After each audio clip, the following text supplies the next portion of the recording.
сұрақ. Заттар мен жануарларға қандай сұрақтар қойылады? Заттар мен жануарларға қайсар?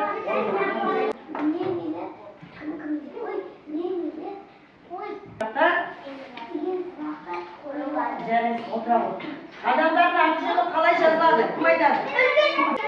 Абу? Адамдардың аты жөні бар сәтпен жазылады. Жарайсыздар. Бәрін шапалақтап қойып, жарайсыздар балалар. Болды.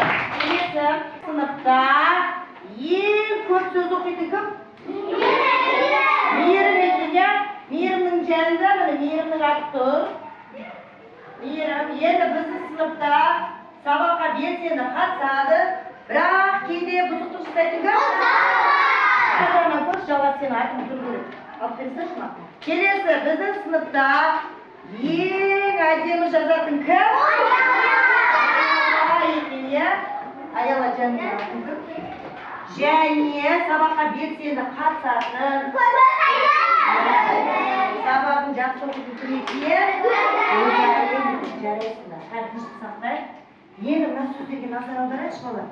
Не көріп тұрмыз?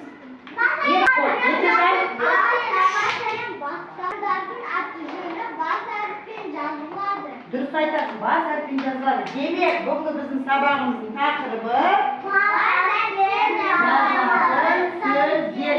Біз бұл тақырыпты жалғастырып келе жатырмыз, біз иә балалар? Енді бүгінгі сабақта біз не білеміз? Жер су аттарын бас әріппен жазылатындығын білетін болады екенбіз, иә? Балалар, оқытуымыздағы 70-ші сабаққа назар аударамыз. Қараймыз.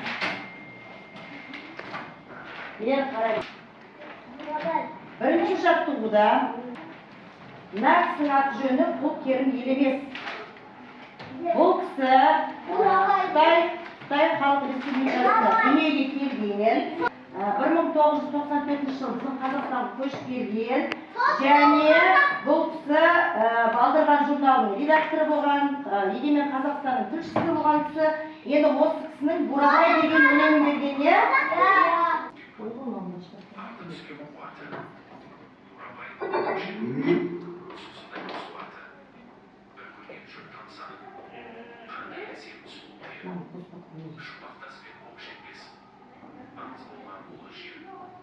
Тыңдады. Енді оқулығымызға қараймыз. Мынау біздің ақынымыз өзі сендерге айтып берді. Өлең не туралы дейді? Кім айтады? Өлең не туралы? Бурабай туралы екен, дұрыс айтасыңдар. Енді балалар кітапқа назар аударайықшы. Өлеңнен бас әріппен басталып жазылатын сөздер бар ма екен? Бірінші сөз. Оқ жетпес. Көкшенің және жұмбақтас. Демек, міне көк, көкше, бурабай, жұмбақтас және жарайсыңдар. Енді балалар қараңдар, бұл неліктен бас әріппен жазылды? Кім айтады? Неліктен? Өйткені олар жер, су, атаулары. Демек, балалар, мен сіздер үш топқа бөлінген отырып, оның бірі осы біздің Бурабай өлеңіне байланысты Бурабай тобы, жұмбақтас және оқ жетпес. Енді бірінші топтан бізде кім Бурабайға барды? Мен. Жұмбақтас және оқ жетпес. Ал шығамыз үш оқшы. Қысқа да нұсқа барған, Бурабайға барған жерлерді айтып беріңдер. Алтынай. Мен демалыста анаммен бірге бардым Бурабайға. Ол жерде саяхат өте керемет. Ол жерде жазда шомылуға болады. Саяхаттауға да болады екен, иә? Жұмбақтас туралы? Мен ағаларымның кітабынан оқыған. Бірақ мен Бурабайға барған жоқпын. Жұмбақтастың бір жағынан қарасам, жас қызға ұқсайды. Екінші жағынан қарасам, ол бізге Kimge ұқсайды? Жарайсың. Мен анаммен бірге Оқжетпеске Бурабайға бардым. Оқжетпес өте биік. Оқжетпесте от андай. Не үшін Оқжетпес деп атақты? Өйткені онда оқ жетпейді. Иә, өте биік екен, иә? Жақсы, өтінді. Ал шапалақ ұрып қойыңыз балалар. Жарайсың. Қандай оқимыз? Еркежан бастап.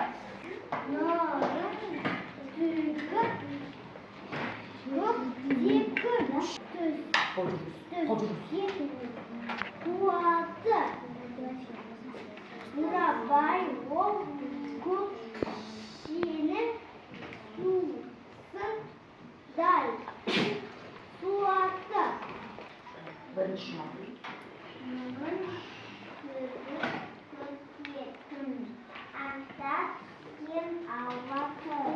Бурабай ол көкшенің суындай суаты.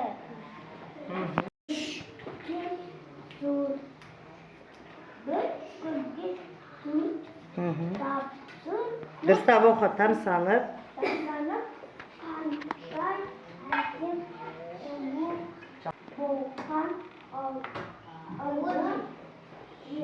Інжу, бірінші ма?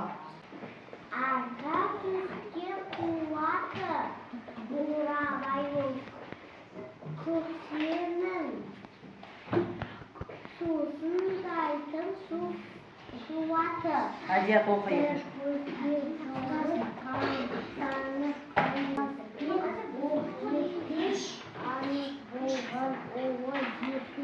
Былай ойыне, ортаға бел жылжимыз.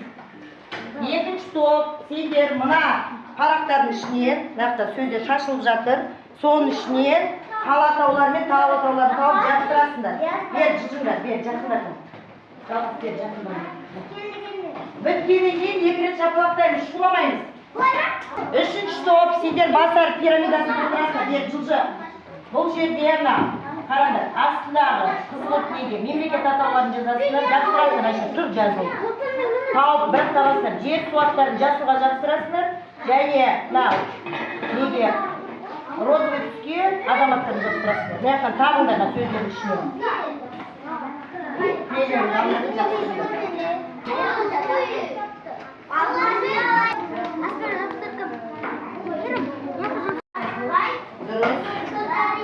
Дұрыс, жарайсыңдар. Тамаша, отырамыз. Келесі, екінші топ. Айда. Қайда бастап тұрасың? Астана, Шымкент, Орал. Ал Тау атаулары. тау атаулары Мұғалжар. Мұғалжар тауы, Қаратау, Алатау, Ұлы тау. Бері, Арнас. Нұрлан, Айгүл, Келесі, жер суаттары. Ерсуаталы, Алматы, Шу, Тараз, Балқаш, Енді мемлекет атаулары. Түркия,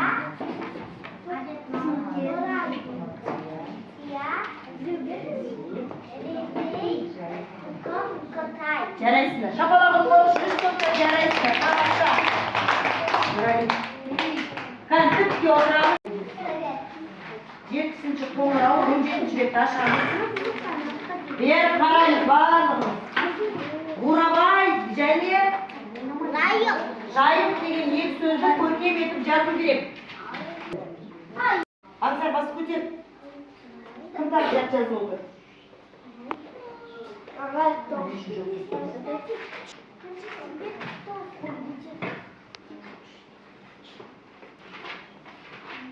96-шы беттегі екінші жаттығуды елдеріне оқыш не істеуіміз керек?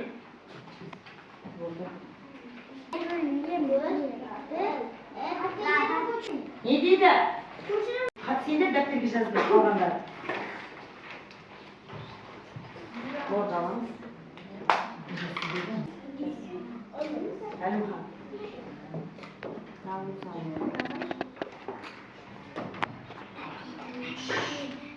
Aygil.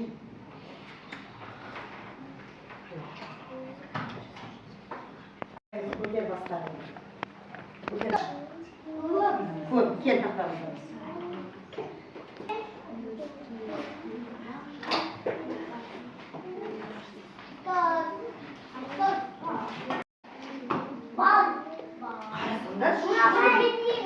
Qarandash mana. Ya, onu biz qalay yozishimiz kerak? Bas, alifben, ya. Taxtaga chiqadi. O'qib qo'yimda.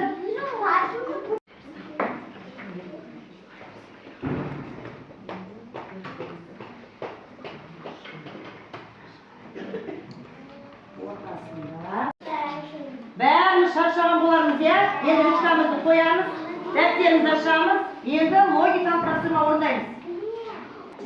Сәлем, балақай. Ребустарды бірге шешейік.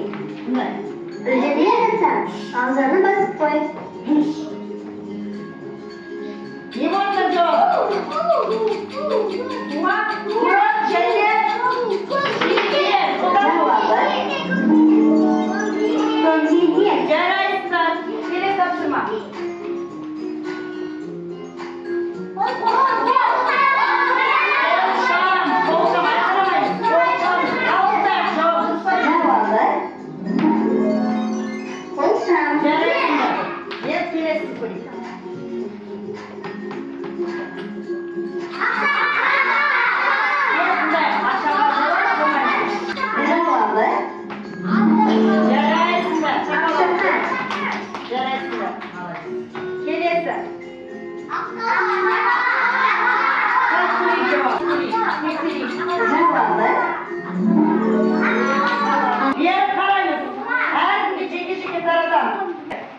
Менің арманым қандай қаланы көру. Қазақстандағы ең әдемі қай жер? Соны жазасың.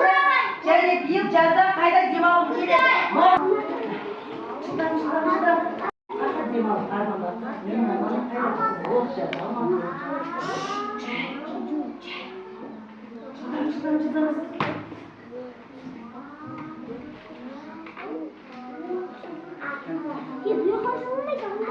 Yok adamın altında zaten yüzünün altında Жаз болған оқшы, қолы көтереміз, бірден қолы көтереміз, кім жазып болды? Биыл жазда Бурабайға барып келеміз. Менің арманым